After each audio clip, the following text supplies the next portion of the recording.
Then we had a second one on innovation, and the third one we had was on marketing. Uh, I think that was last week. We are going to go further in business in this entrepreneurship module, and today we are going to be looking at business plans.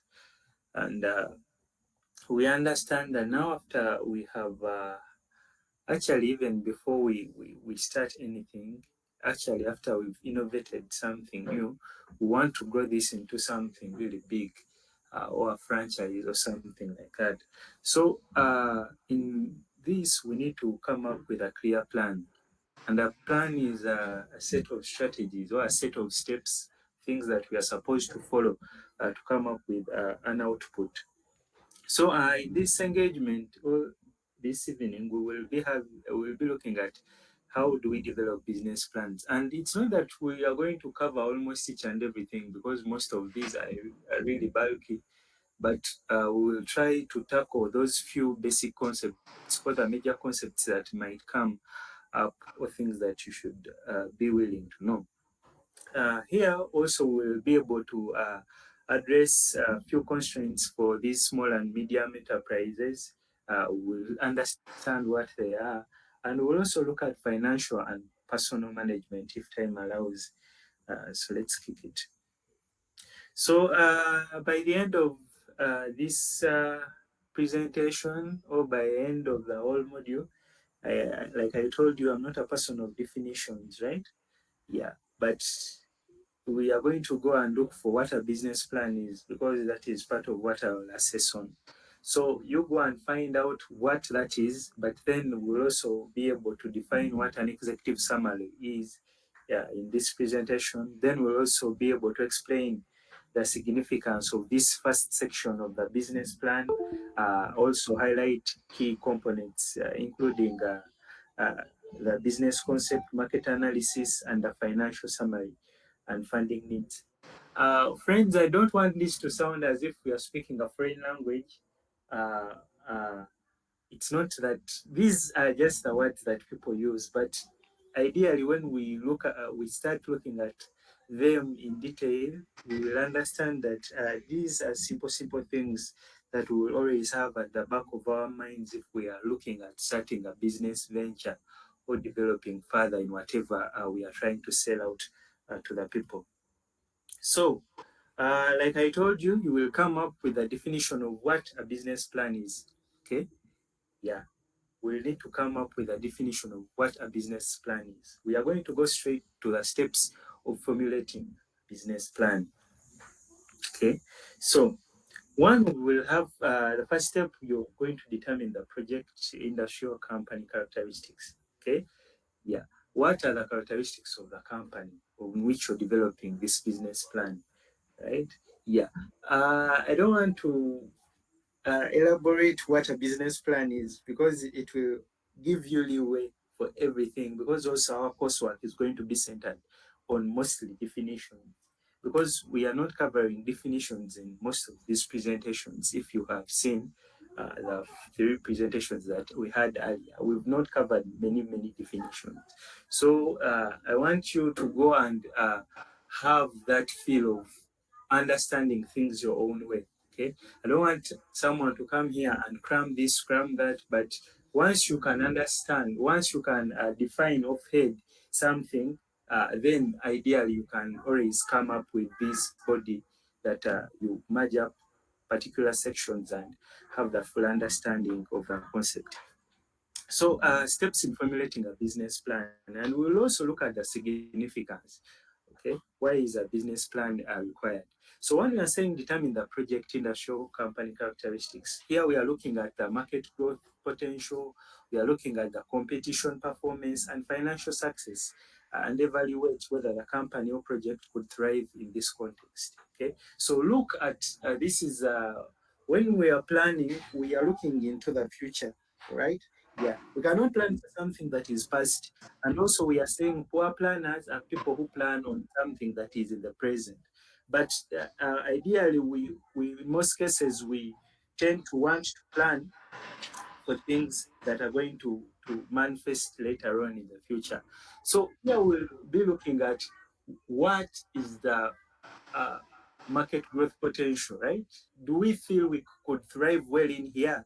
How are the competitors performing in this particular industry? What are the financial successes? What does actually, in most cases, you will hear people say, what does my business look like in the first year? What does my business look like in the second year? We look at what competitors have, right? Yeah. So we'll use these to evaluate whether the company or project would thrive in this context. And also then the second step is we will examine the quality and reputation of the individuals involved in the venture, such as the employees, the funders, the board members, the advisors. So we are saying it is crucial for credibility and competence of the team if they are often, uh, uh, and we are saying these are the most important factors for the right? Yeah. So you have made your business plan, but then you're going to look at which people are going to be involved in this business that you're starting up. Okay. And we are saying these partly are going to be the employees, right? You're planning, but don't leave these people out because they have a lot of, they play a huge role, okay, in most of the day-to-day activities and decisions actually of the venture that you're starting. So we are saying you've defined the project, then examine the quality of the individuals you have. Then thirdly, we are saying define the terms of investment deal. Okay, these are including what is being offered in return for funding, the amount required, and how to be and how it will be utilized. So we are making our business plan, and this will depend maybe whether we are getting funding from out or we are having funding from our own. We are having a sole proprietorship. I think that is a presentation that will be covered maybe next week, actually this week, but maybe on Friday. Yeah, that is what we'll cover. And we are saying here, you're looking at the investment deal. In most cases, we are looking at big ventures that are selling shares to other individuals. Okay, so in most cases, this is a two-way. If the business is ours, or if we are investing into that business too. If you're investing into that business, you could also be looking at, am I going to get any return on investment? Okay. Or if someone is investing into you, you're looking at, am I going to sell to them more than what they are giving me?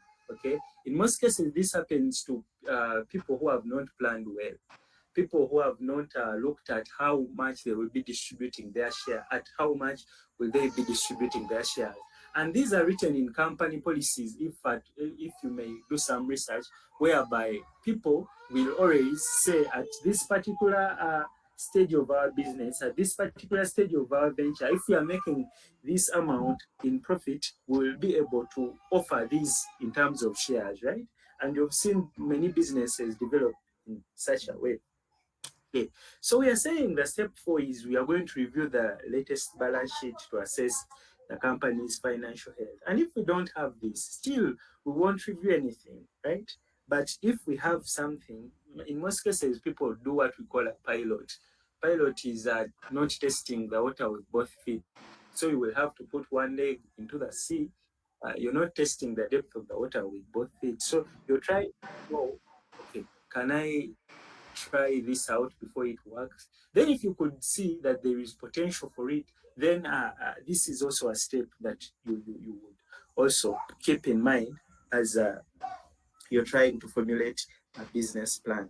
Okay, so then we are also saying identify what sets this deal apart from other deals. Okay, emphasizing any features, product, etc. Basically, this looks at competitive advantage, factors like patents and its alignment with the company's strength and industry needs. Really, we've talked a lot about competitive advantage in most of the presentations we've had, from innovation and the likes. And we are saying finally, you conduct a review of the business plan, including additional supporting material to ensure clarity and persuasive elements that can enhance appeal to potential investors. This is something that we must always be very keen on when we are making business plans, right? What is that thing that will make the investor? I believe most of us, I don't know, maybe we've invested. Has anyone invested in any venture? Yes? Maybe we get experience from someone. Hello.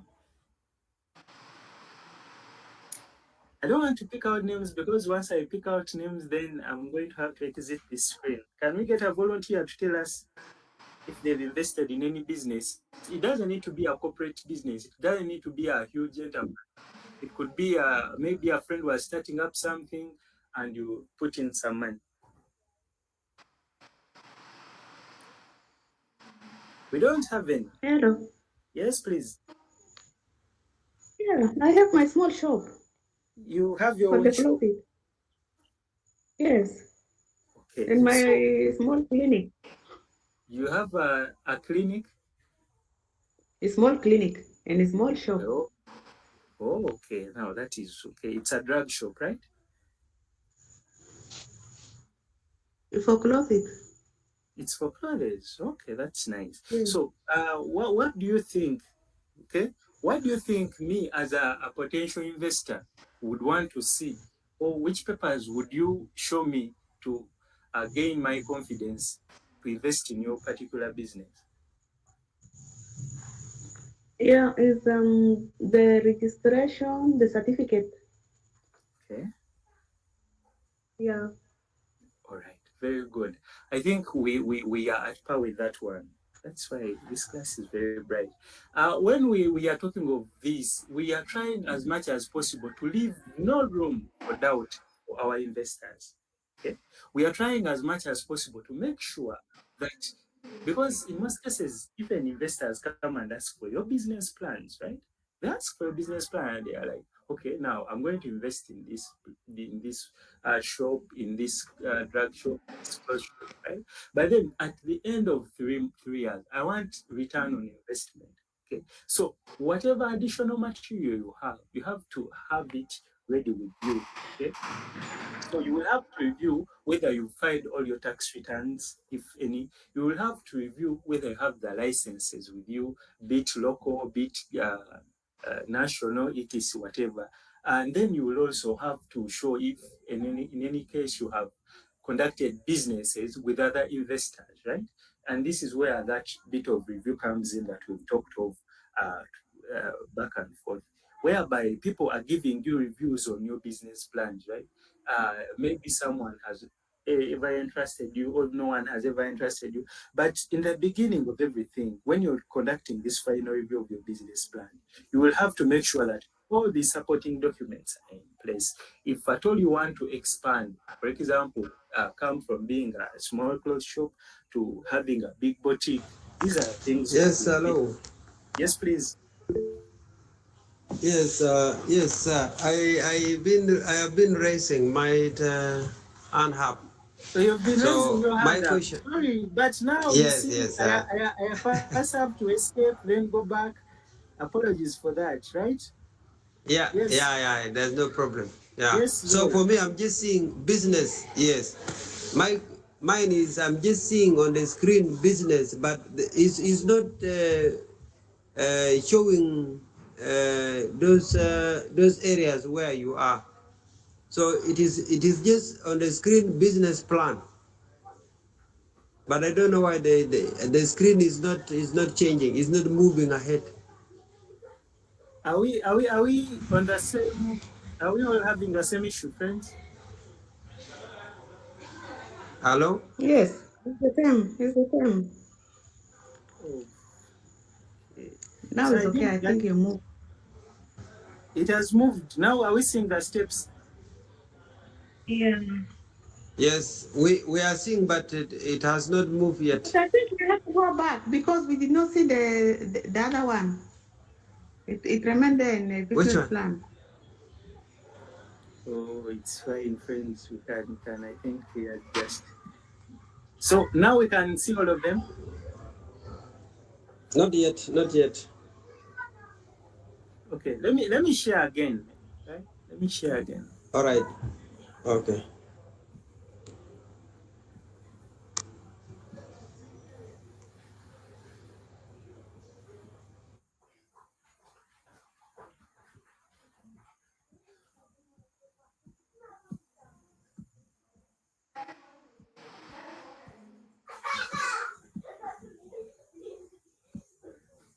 Can we see it now?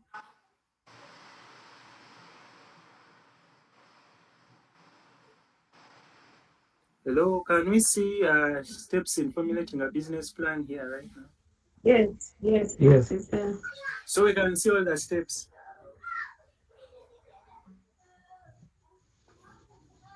Yeah, they're Yes, there. we are seeing the We up are to up to step the six. step six. The step Yeah, six, step yes. six. So I think we had got almost everything, right?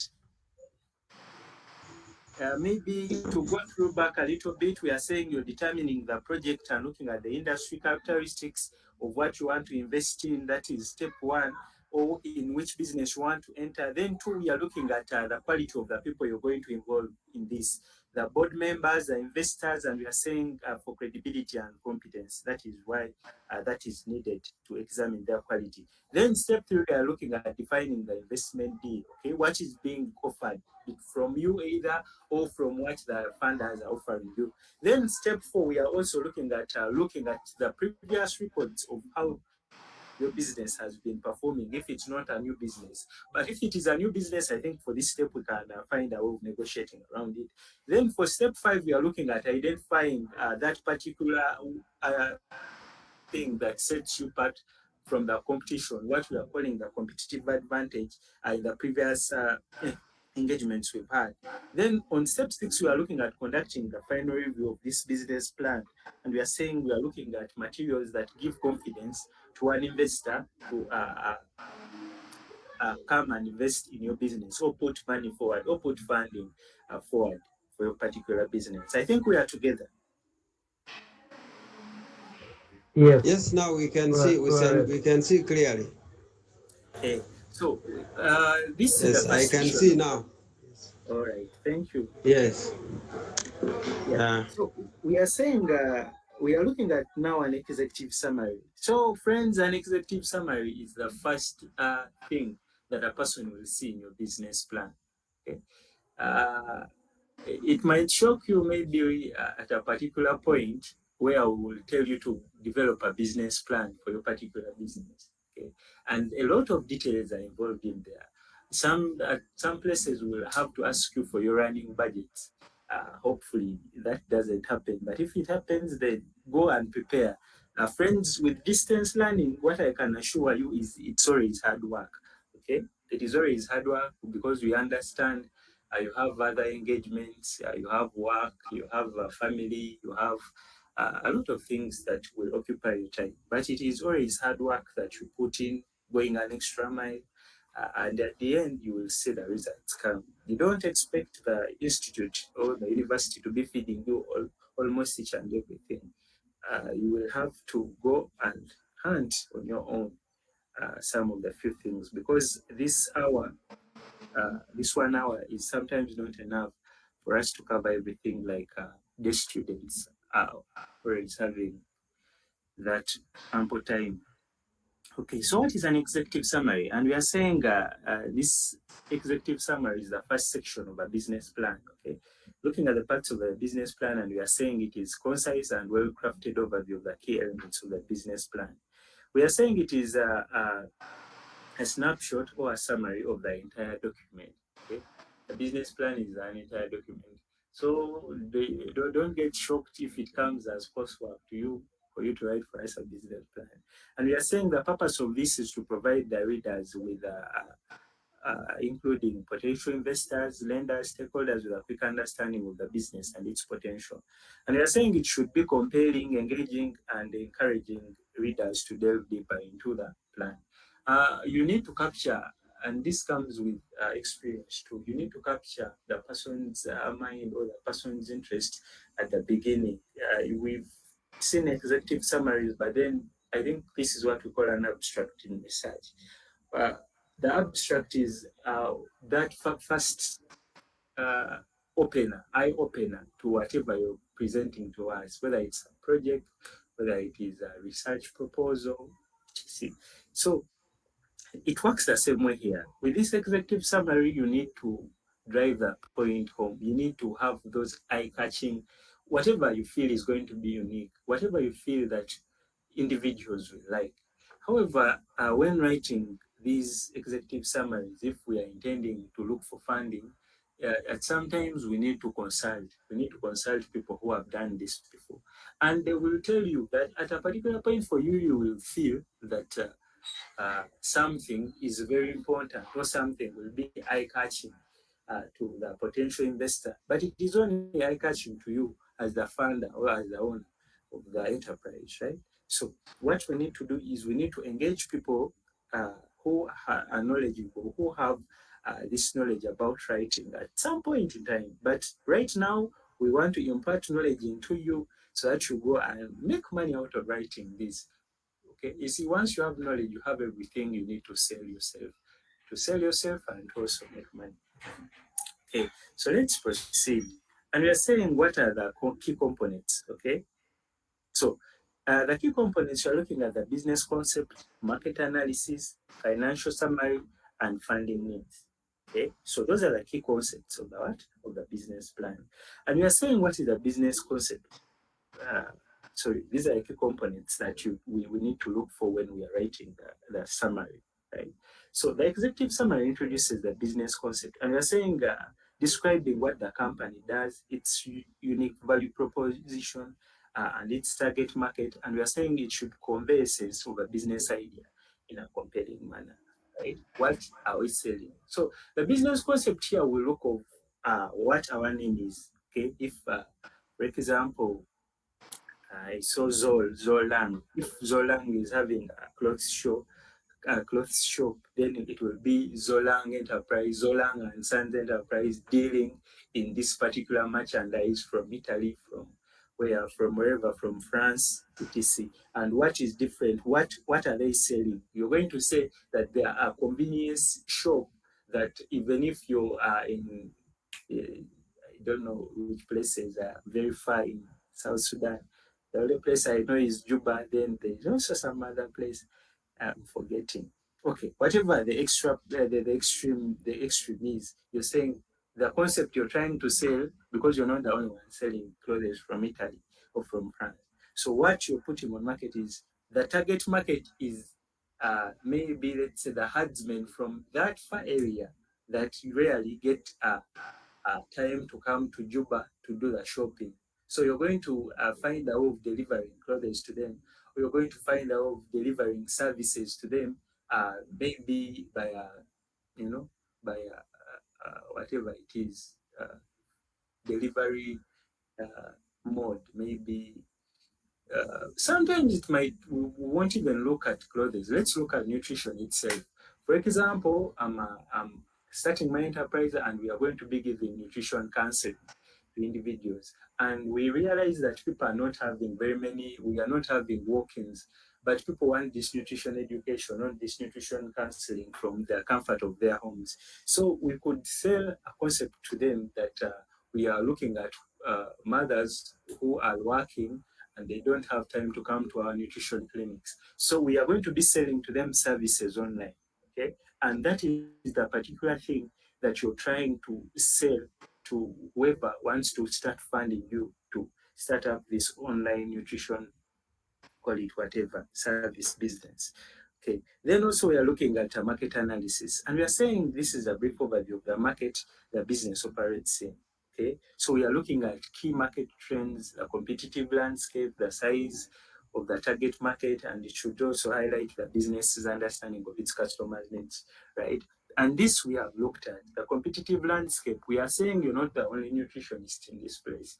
Okay, there are other nutritionists, but what is setting you apart from the other nutritionists? What is setting you apart from the other professionals that are also in the same market? At the end of the day, we are all selling something. Okay, the nutritionist is selling something, clinician is selling something, the tutors are also selling something to you. So, what sets you apart from the other people? That is what the funder will want to look at, or the investor will want to look at.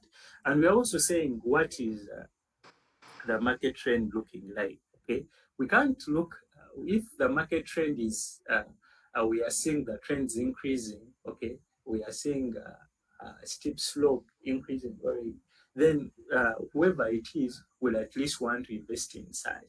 I don't know whether most of us know cheaper cash. Do we know cheaper cash?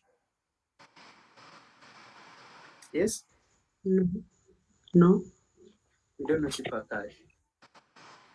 But okay, it's fine. But if we have seen most of these investment websites, or we've tried to go and I personally have tried to buy shares from these big companies.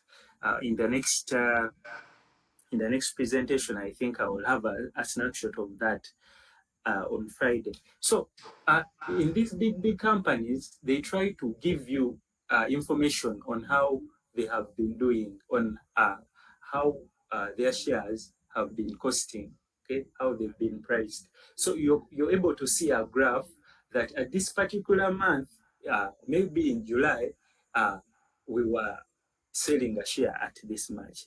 Then the share grew to this amount by September. So I'm just painting a picture. But when we are looking at this trend analysis, it could be in terms of customers, okay?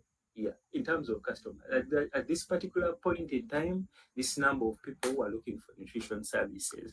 But in December, the number rose, and we are saying at this in this duration, we expect, because in most cases we also put a projection of what we expect in the coming years or in the coming months. Okay, so we expect that these numbers will keep growing. Those are things that will make an investor want to come and invest in your particular business. Okay, then with financial summary, we are saying this includes a high level financial summary such as revenue projections. This is the amount you'll get after this period. Then this is a business plan is also something you can always change. Okay? If you feel you've reached a milestone, this is something you're always selling to people. Okay, because you're not this is not the last time you're going to get investors. Investors are always going to be coming. Some will find you at the ground level, some will find you in the middle of something. Okay.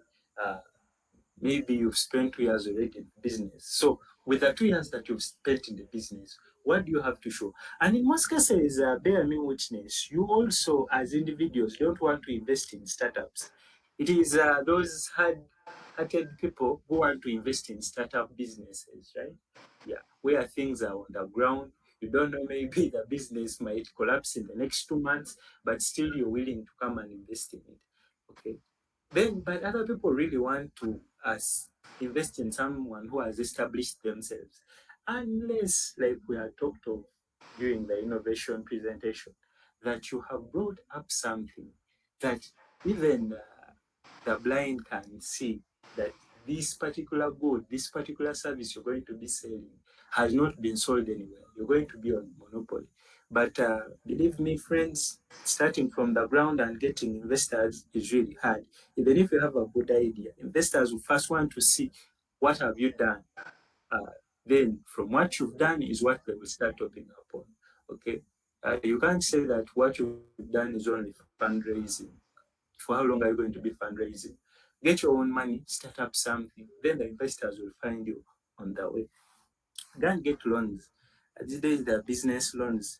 I don't know, maybe at a particular point, we'll also need to understand what Islamic banking is.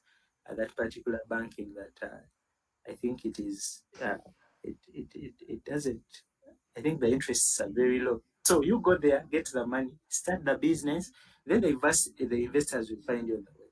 Okay, so that is with financial summary. And business needs, we are saying here, we are going to specifically funding needs. Sorry, we are going to clearly state the funding needs of this business. Okay, the amount of capital required and how it will be used. And we are saying this will help the investors and lenders assess whether the business aligns with their investment criteria. Okay, yeah. So I think this is self-explanatory, friends. Okay, the investors will want to know what are you going to use their money for. Financial summary, and this the difference is with financial summary, we are looking at what the return will be. Okay, what the revenue is, what will we achieve by the end of that particular period. But with funding needs, we are looking at what the funding is going to do. Take a case, for instance, with organizations, right? With organizations, usually these humanitarian organizations specify these funding needs, okay? And for example, if it's going to be a cash for work, cash for education, they will always clearly state this that your money that you're giving to us will be lending a hand to the persons of concern, like we call them right now, uh, to be motivated to do work, then that will be a cash for work grant. Then we'll be paying the families that are sending their children to school this amount. Maybe that is cash for school, something like that. Okay. Right. So, friends, I think we'll deliberate more. Like I said, we need to do more researches because our 1 hour and 30 minutes can never help us solve this. So, our coursework will be about business plans. Please go and read. Okay. So, now let's shift gears and look at small and medium sized enterprises in nutrition. Okay. And these can also be called SMEs. Okay. The S is small. We are saying these SMEs are characterized by their size, okay, typically falling between the definition of small business and a large corporation. Okay, uh, we understand whichever business it is, even Google, even Microsoft, Viber, WhatsApp, I don't know, Facebook, those big franchises we have, Coca-Cola, McDonald's, Chipotle, all those franchises that we have, most of them started as small businesses. Okay, and this is where most of us stay.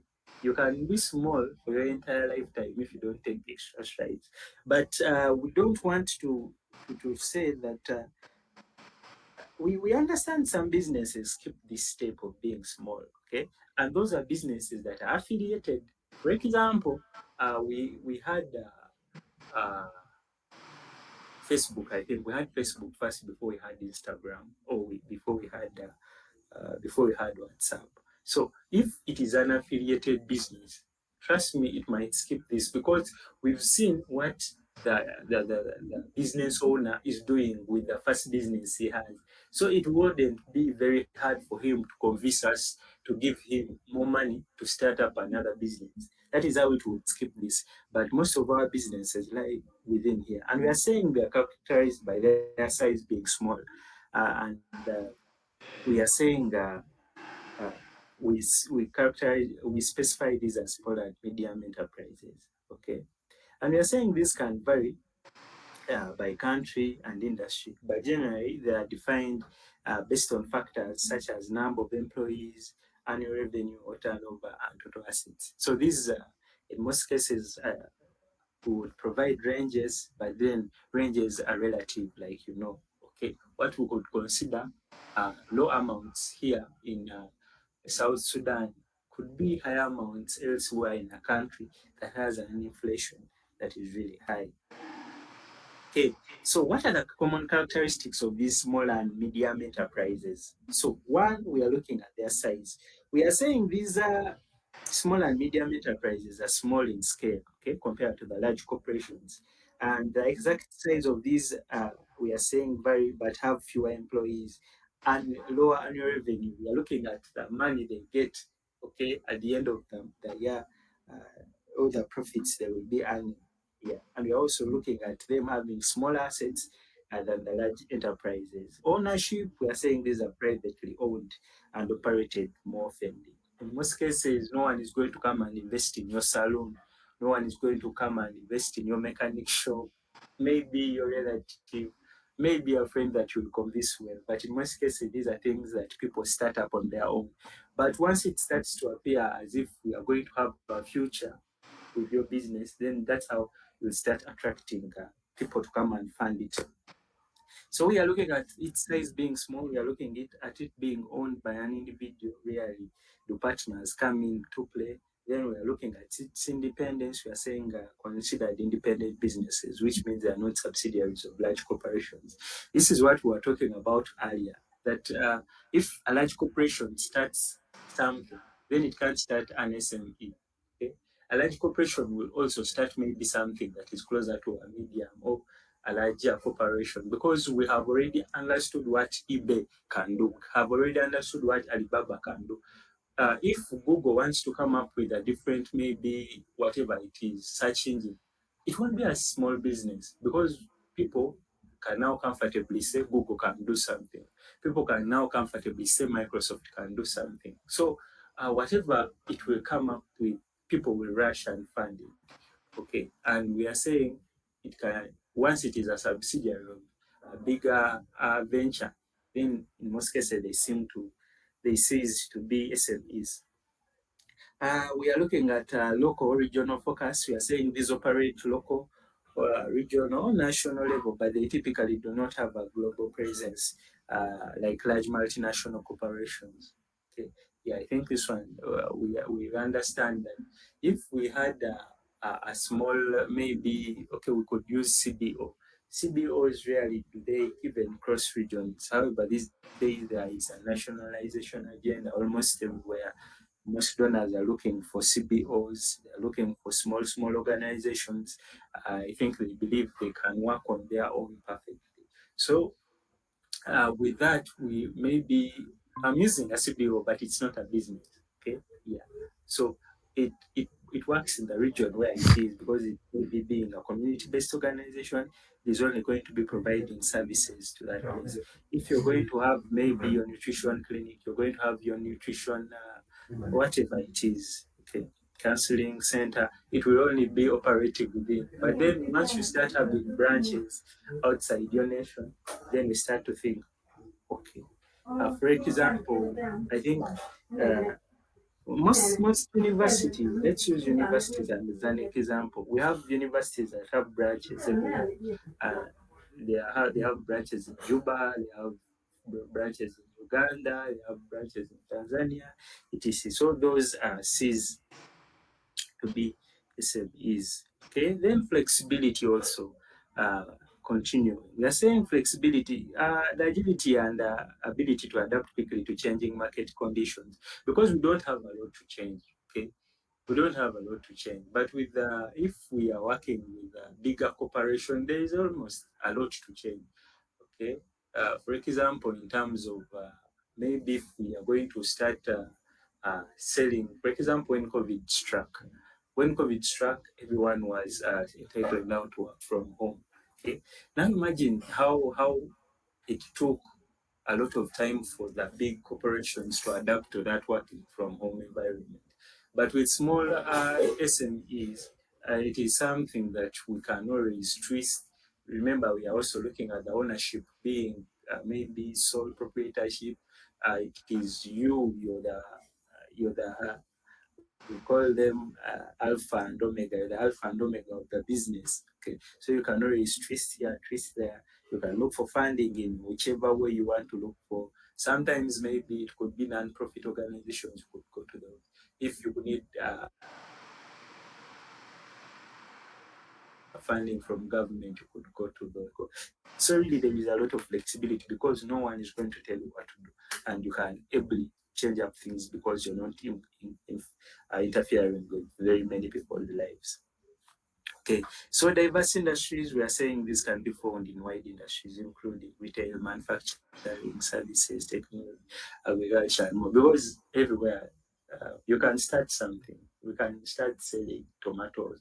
Uh, Actually, where I come from, in the district where I come from, we usually export things to South Sudan.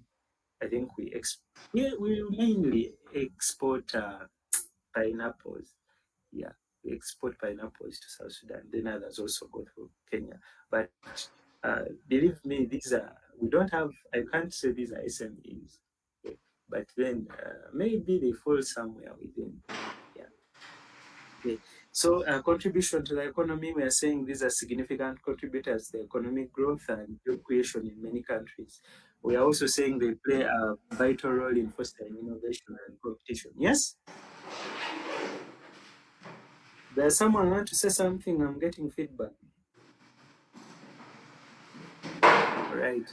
So contribution to the economy. We are saying these are significant contributors to the economic growth. We usually tend to underlook them, and we look at these big corporations, we look at these big market owners, the Coca-Cola, Pepsi, if we are looking at Unilever, we are looking at those big brands, like you all know, that corporations. And we tend to think that these SMEs don't generate a lot of money. But friends, to tell you the truth, these are things that run governments.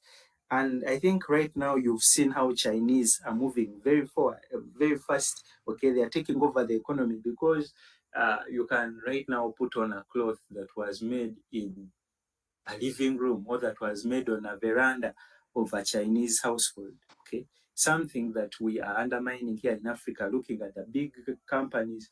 If your company is not Gucci, if your company is not Louis Vuitton, if your company is not Prada, you're not going to be able to sell.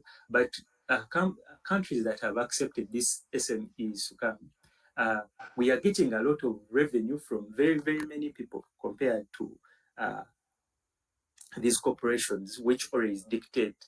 Sometimes they are even given tax waivers, sometimes they are given tax holidays, etc. And instead, the people who are contributing a lot, because in most cases, they are actually sourcing from the local market. Because you can't be an SME and you're importing material, right? So you're buying from the same market that you're selling to. And these lead to economic growth. But our leaders never tend to see such things. They usually want to have those corporations because at the end of the day, they give them some kickbacks, maybe in terms of, who knows. I'm not someone who comes from government, but I think you can also believe.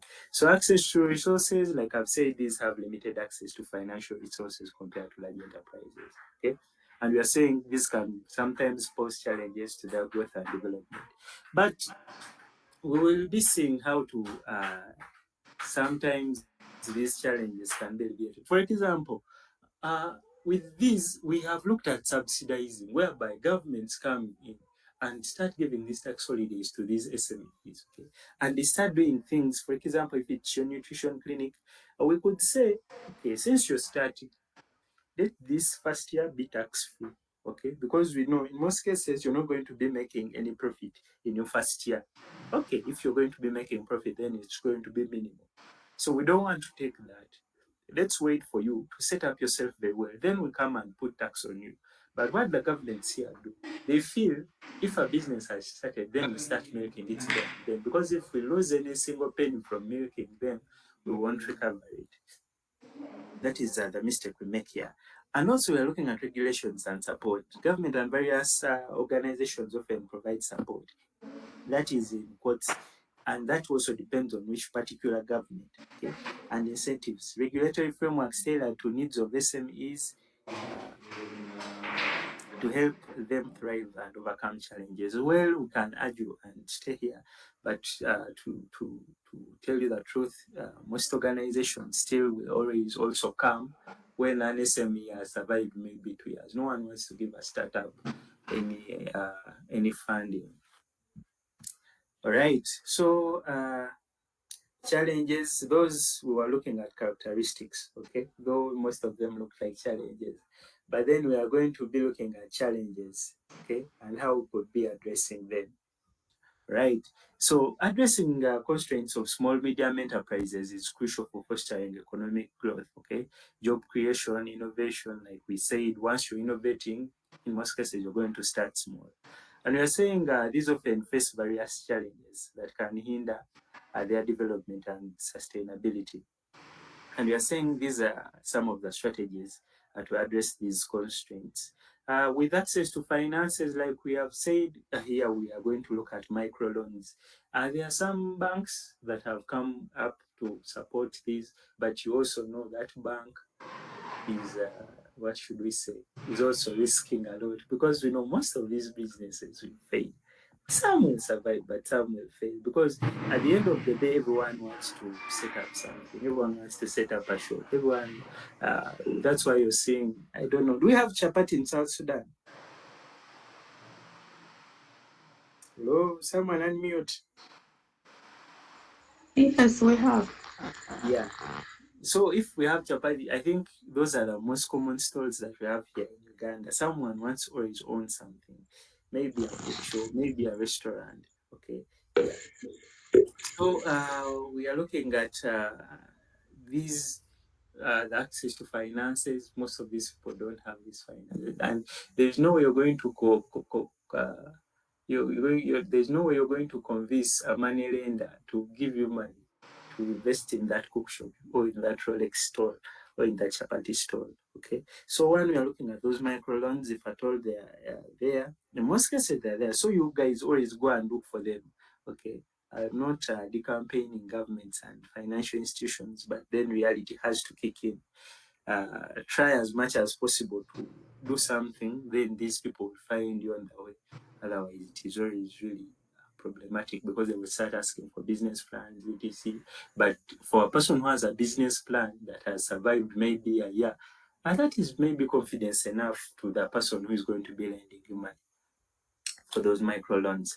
Credit guarantee schemes, so these will reduce risks for lenders, encouraging them to provide loans to these SMEs. We realize that these government banks, or like the national banks, I think, could lower their interest rates. So once they lower the interest rates, then the other banks can come and borrow uh, at a cheaper cost. Then they give money to these enterprises that are starting. However, this also has some issues that come in handy. For example, in Turkey, I think it is Erdogan.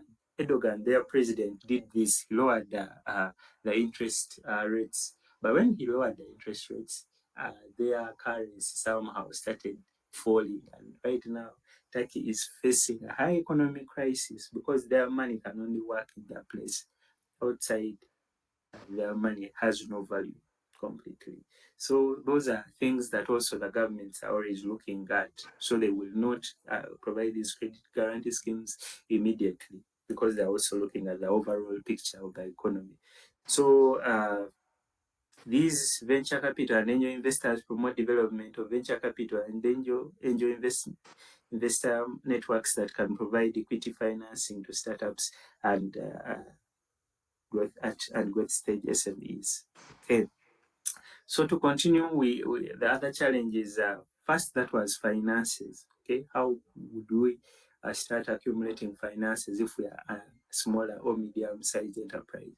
Then looking at a regulatory burden, we are looking at laws here. Okay, yeah, laws or things to do with administration, things to do with business setup.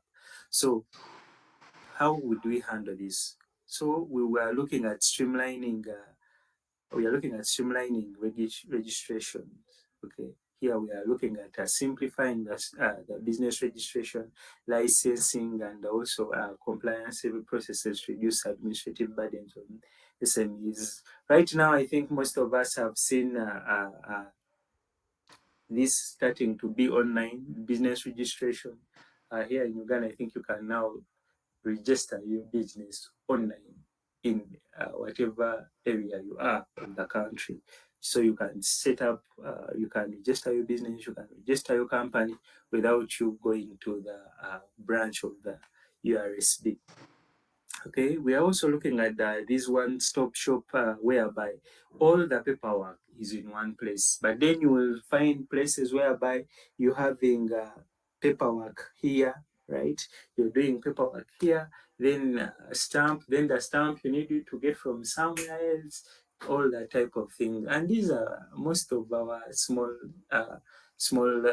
or medium enterprises are people who are just trying to start life. Okay, so once you start complicating life for someone who is just trying to start, believe me or not, sometimes they will have to abandon it. And in the end, it is a country that is losing things that our politicians never see.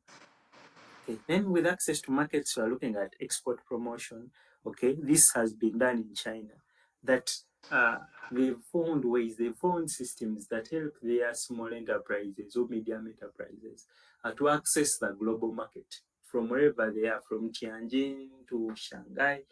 What even if it is a person who is just selling a necklace, they will find a way of putting that necklace on Amazon, and the person whose a necklace you're putting on wherever you are was from a small or medium enterprise.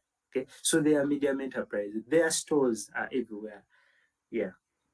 So e-commerce and digital platforms, this we've talked of, this will encourage SMEs to embrace e-commerce and digital platforms to expand their customer reach beyond their local markets. And who knows, maybe this SME you're seeing today will become a huge corporation once it has caught the attention of very many buyers and very many people. And also it will be bringing revenue to your country.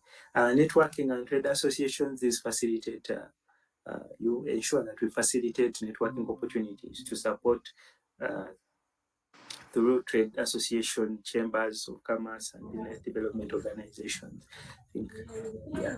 So skills and training, because also now this is a challenge since someone is starting up small skill development programs. Okay, we are offering the training programs and workshops to these people so that we enrich them with knowledge.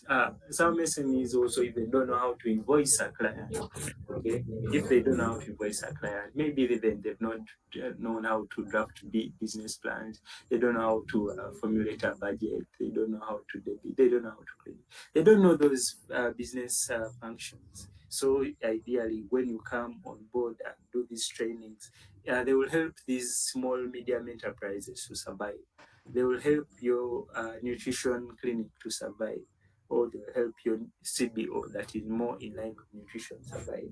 And apprenticeship programs, these allow SMEs. When we are talking about apprenticeship, we are bringing someone who has survived for some time to act maybe as a, well, this can be used interchangeably. Is going to seek to become an apprentice, something like that. Sorry about the pronunciation of that. So apprentice is going to come and work under me, but with mentorship, here we are pairing the experienced business mentors with these small medium enterprise owners to provide the guidance that these people will need, because we believe they've seen almost each and everything. Friends, we are looking at also infrastructure and technology. Access to these is limited in SMEs, and we are saying invest in infrastructure development, okay, including broadband internet access to ensure that these can leverage on technology effectively.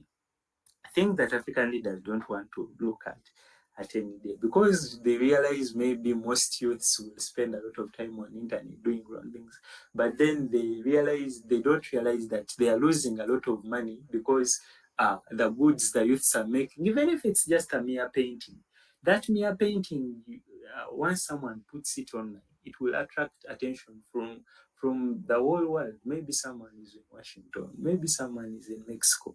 They will see that and they will want to come and buy it. So once they want to buy it, you're going to bring revenue to your SME, and it also boosts confidence. Imagine you're a small or medium enterprise and you're starting to sell globally. You will try to, as much as you can, to put in an extra effort so that you can sell far more areas compared to what you have been selling to originally. Market information, we realize this market information has not yet been appreciated by these SMEs. Market research support offer access to market research and intelligence to help these SMEs make informed decisions about product development and market entry. Let's have these prices, okay? Let's have these databases of prices. Whoever wants to join an industry, maybe let's have the lower and upper price. Let's teach people where to sell and how to sell. If it is a person in the garden, let's teach them how to avoid being taken advantage of the middleman. Let's try as much as possible to have all the information about the market to them. Because once a person has produced their maize, for example, in the garden, they will be like, okay, let's wait for people from the capital city to come here and set the prices. Imagine a person has been in the garden for 3 months, okay? They have got their harvest. Then they are waiting for people from Kampala. Okay, Kampala is our capital city. From Kampala or from Juba to come to the market, to come to the garden and then set prices. Imagine you're rearing cattle and you're expecting someone who actually doesn't know anything about how you've been maybe bringing the veterinary doctor for your cattle, how you have been protecting your cattle from all the dangers that there could be from the thieves, rustlers, and etc. But then these people want to start imparting their prices on you, which is really not fair. Okay, trade fairs and exhibitions. This will also be able to give leeway for these SMEs to participate and exhibit or showcase their particular products to whoever wants to see them. Then with access to networks, this we have looked at business incubators and accelerators. We are saying support and fund business incubation. Uh, Also networking events that we can know that when once you organize these events in terms of conferences, workshops, be it these owners of these businesses can always connect with potential customers, potential suppliers, and potential partners, because we realize that since I'm trading locally, then outsourcing from other regions, it could be a little more challenging or problematic. So if I can have access to these suppliers who have this potential market or potential consumers really ready to be supplied, then at least I can ensure stability in my SME. Tax incentives, these I think rarely happen, but sometimes, who knows, maybe they'll happen a little bit in future. Consider tax incentives for these big type of businesses, okay? Yeah, such as reduced corporate tax, tax credits, and research on development activities. Okay, financial literacy, I feel we are dragging a lot on this. Offer these programs, literacy programs on how these people are supposed to be using the internet, how these people are supposed to, come up with those financial documents, business documents, etc. Resilience and risk management. Business continuity planning, encourage them to develop business continuity plans to mitigate risks associated with disruptions, okay, such as natural disasters, economic downturn. Really, you need to empower these SMEs, because it is very hurtful to see someone who is just starting and then they are falling back to zero. Rather, maybe if someone is big, if they fall, they don't fall a lot. But someone who has just started, once they fall, they could even disappear. So, friends, I think that is it with SMEs. Okay, so let's in the final 5 slides look at financial and personal management. But I think we'll also look at personnel management in the last bullet. Financial and personal management are essential skills for individuals to lead a balanced and secure life. Okay, and here are some of the principles and practices for both. With financial management, we'll look at budgeting. I think at a particular, I don't know, we will find a way of squeezing budgeting as a topic or subtopic in one of the presentations that we will have later on. Okay, so create a budget that outlines your income, expenses, savings, goals, etc. So that we are trying to see a way of how you could manage your finances. Okay, so that is with budgeting. Then you need to have an emergency fund. Build an emergency fund with at least 3 or 6 months worth of living expenses to fund, and that can help you with unexpected expenses without going into debt. Friends, if you're working, for example, for organizations, okay, with people working in government, at least for you, you're a little sorted. But with people who are working in the private sector, with the turnover that is always happening, you're not assured of when your next contract is coming. And what is required of you is for you to plan at least you can survive 6 months without salary. Then at least we can say you have managed finances well. And when we translate this to business, we look at you being able to absorb shocks, okay, from the revenue you've been getting into your business. You can ably absorb shocks of, for example, as maybe a person who you supply to goods has failed to pay for close to 3 months. Does that mean you're going to get out of business? Okay, so find a way of having this emergency fund. Then debt management, pay off high interest debts such as credit card balances as quickly as possible. Okay, consider consolidating debts or negotiating with creditors for lower interests. We don't want to accumulate debts, or we don't want to accumulate a lot of interest on these high interest debts. So we need to make sure, if we've gone and borrowed maybe from a money lender, we want to make sure that we can uh, ably pay off that debt before it starts accumulating an interest that will always try to eat us up. Or otherwise, you go and start looking at finding a way of reducing on the interest that is being put forward on the loan or debt that you're going to get. Savings and investment is also good in financial management. I think that one you will read through: retirement planning, financial education, credit management, insurance. With insurance, I think this is something we as Africans are trying right now to catch up with, but it is something that is good. And we are saying ensure that you have adequate insurance coverage. We could talk of health, autos, the home, life insurance, but in most cases here we want to talk of business insurance. Okay, there are things that our businesses can't work without, so put those under insurance. Okay, pay that amount, subscription, maybe monthly, or you could even choose to pay it annually. But at least know if anything happens in terms of a shock, you are sorted. Okay. All right. So in personal management, we are looking at you as an individual. Okay. Here we will look at time management, goal setting, healthy lifestyle, communication skills, and these friends will always talk about it. Develop effective communication skills to build positive relationships with family, friends, and colleagues, and also with other business owners. Okay, because once you have these good relations with them, they will always come to you need to help when things go wrong. Organization, keep your physical and digital spaces organized to reduce stress and increase efficiency. Okay, use tools like calendars and to-do lists. That's how you could manage yourself personally. Like we had looked at one of them being that in this business, you're not in this business alone. But the way you manage yourself as an individual will always translate to how people are also going to manage themselves. So learning and self-improvement is always key, like you're here for this session so that you go away from this particular presentation when you have gained maybe something. Okay. Yeah. Then networking, emotional intelligence, develop this to understand and manage your emotions better, resilience, etc. Okay, then personnel management. Okay, so personnel management, this I'm not saying you people are now going to become human resource managers, but still under the business you're going to start up with. For example, if it's a cook shop, maybe if it's a restaurant, maybe if it's a hotel, you will have to employ people, and working with them is very key.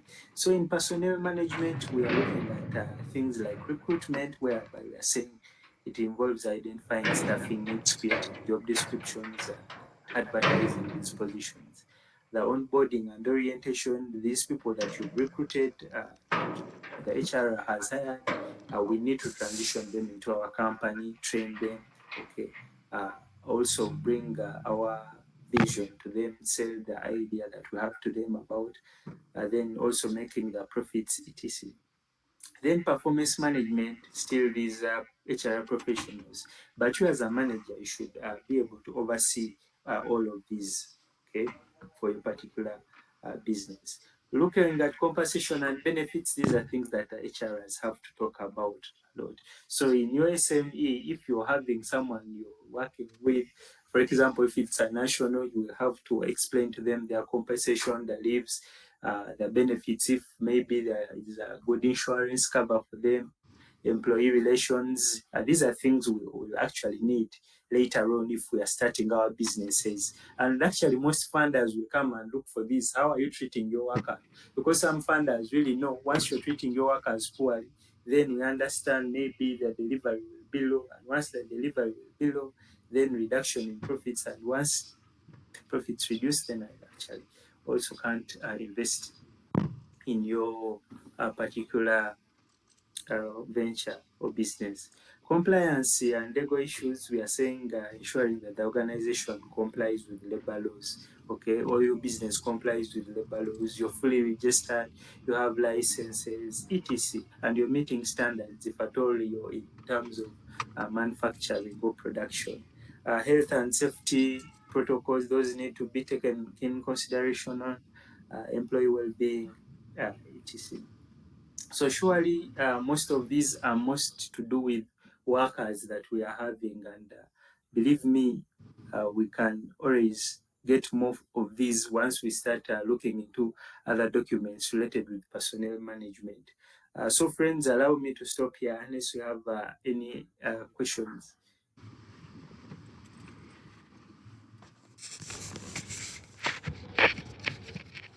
Yes, Yes, Zol. it's okay, sir. No problem. We can It's end up okay. here Yeah, because so I we are think going